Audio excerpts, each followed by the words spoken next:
Days like this don't come along very often. In fact, it's been almost 20 years since Sunseeker launched a truly performance-oriented boat. But now they are back at it again with this, the new Sunseeker Hawk 38. It's designed and built by FB Design in Italy and finished here in the UK at Supermarine Services. And it has some very special features. So let's take a look around and see just what makes it so different. The first thing that strikes you about the design of this boat is just how long and thin it is. It's fully 38 feet long, in fact it's nearly 39 feet, and yet the beam is just over 7 feet long. It's about 7 foot 7 inches with the stab tubes deflated. It's incredibly narrow, and obviously that allows it to cut through the waves. It's also got a brand new hull. It's a similar shape to the old XS2000, but it has been completely re-engineered. It has triple steps, and it now uses the FB Design patented foam construction technique. So the whole thing is glued together with internal foam that makes it both unsinkable and also extremely tough, rigid, and actually helps dampen the noise too. So starting at the back, we have the power source. The original XS2000 was Yanmar 440 diesel engines. Now we've got a pair of Mercury Racing 400 outboards. They are 2.6 litre inline 6 supercharged petrol engines, putting out 400 horsepower each, and crucially they only weigh 300 kilograms each.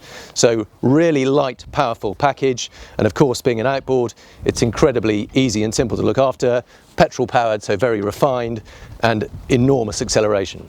When I drove the prototype of this boat, it was just a bare hull and deck and very little else. So it's amazing to see how it's come on since then. And clearly they've turned it into a Sunseeker by adding all these beautiful new features. So we've got a fantastic sound system at the back, all integrated into the boat. There's a little integrated boarding ladder so you can swim off the back. The whole interior has been completely trimmed with this very smart Silvertex finish. You can obviously choose whatever colour scheme you want. There's a little cushion there for entry into the boat. And then on board, the first thing you notice is of course this new hardtop. This is built out of carbon fibre, and rather nicely they've left the whole thing exposed so that you can see the carbon fibre weave under here. But it also helps keep it very light to make sure that the centre of gravity stays low.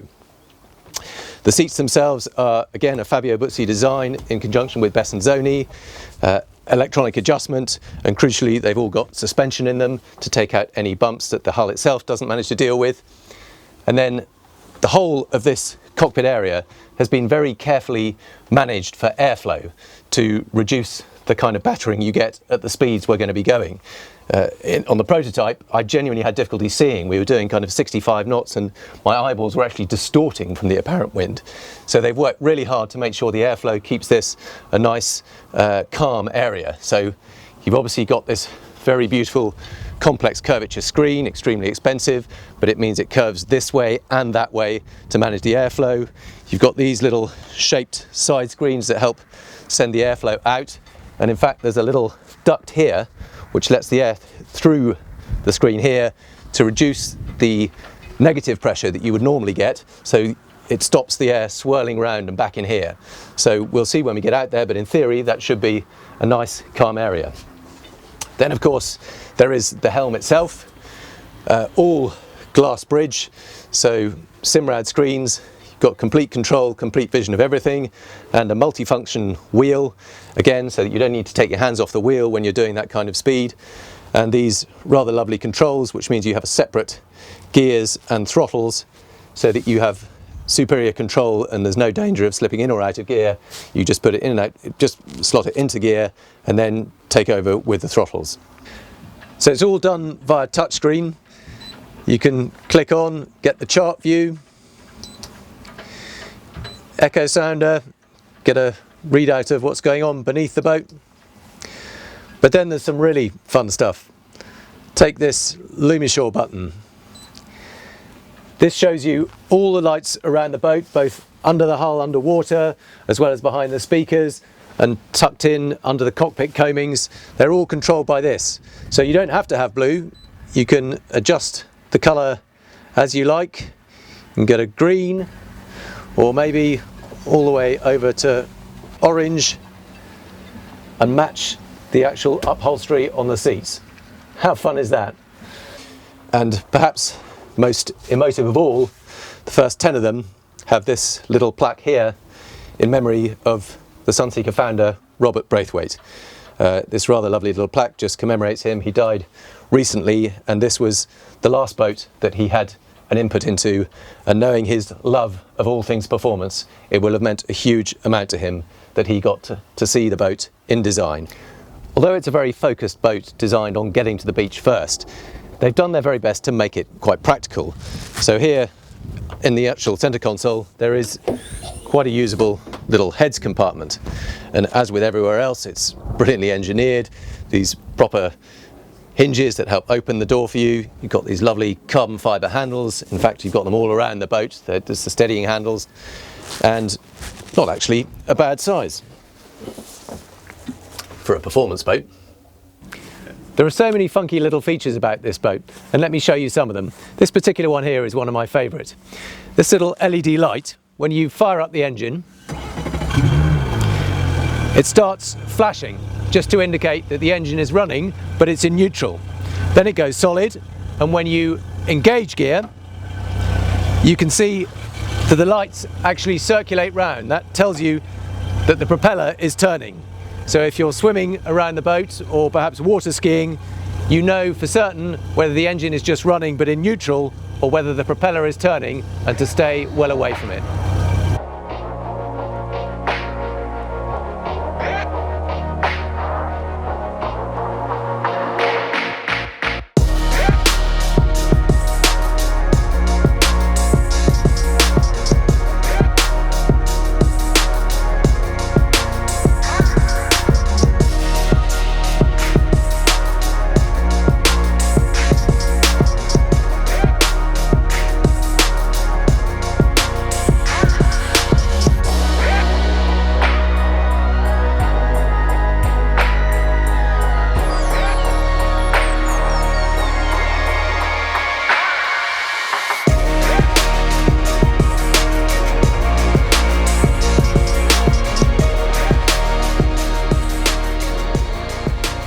We've had a good play in the rough stuff. Now we're going to see what it does in slightly calmer waters. See if we can get some serious performance out of it. So we're bringing the revs on nice and steadily. Engine's tucked in. Starts to plane about 13, 14 knots. We head straight down that way.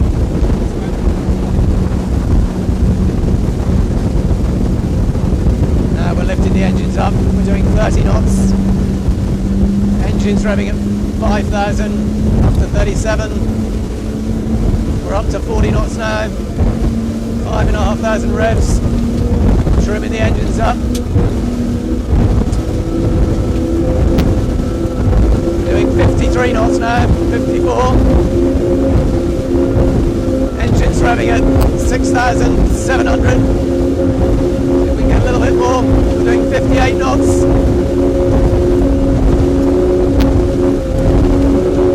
7,000 RPM, 59 knots. Running really true and flat. 59.2. Go to the right, that's on the post. 59.3. Can we get 60 knots out of it? 59.8.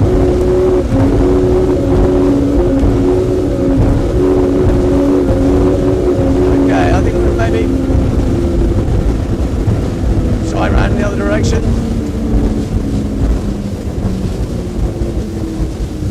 Well, we had it up to 59.8 knots in that direction. We've got about 300 litres of fuel in the boat. Not quite sure what the tide's doing at the moment, but it just feels so capable. At 50 knots it feels like it's doing 30 knots, and even at 60 knots it feels very secure. Let's try it in the other direction, see what she'll do. We've taken a full set of performance figures. It's quite breezy out there with quite a bit of tide, but we've got 50% fuel. It's about 350 litres of the 700 litre fuel tank and 4 people on board. And in these conditions, in one direction we got 60 knots, and in the other it's about 56 knots. So two-way average of 58 knots. And there's still probably a bit of work to be done on propellers and weight saving, but very, very capable.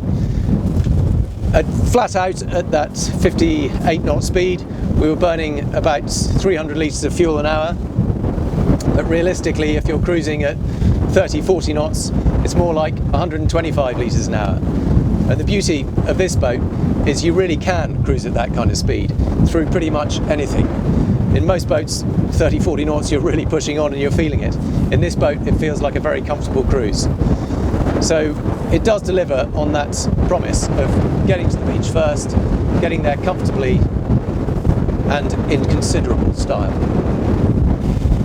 It's easy to have a go at a boat like this.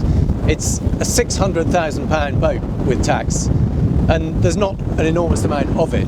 But what there is of it is very special indeed.